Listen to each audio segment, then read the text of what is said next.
Okay, so yung next naman na example, squared. I-return niya yung square nito ng 64. So 8 times 8, 64.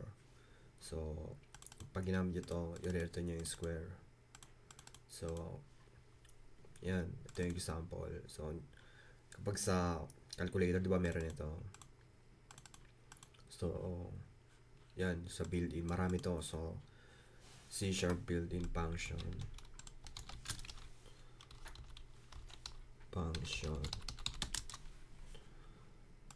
So may documentation dito sa C#. So marami, get squared, get height, square, absolute. So ito yung mga pinag-aaral natin. So hindi natin lahat ito itatackle. So itatackle lang natin yung konti. So yung mga gagamitin. Hindi natin lahat to itatackle kasi lahat to maubos yung oras natin.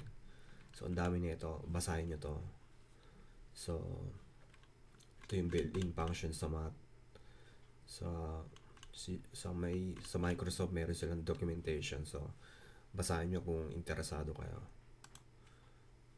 So doon naman tayo sa absolute pati round. Kasi kailangan natin itong pag-aralan. So yun, doon na tayo sa next tutorial.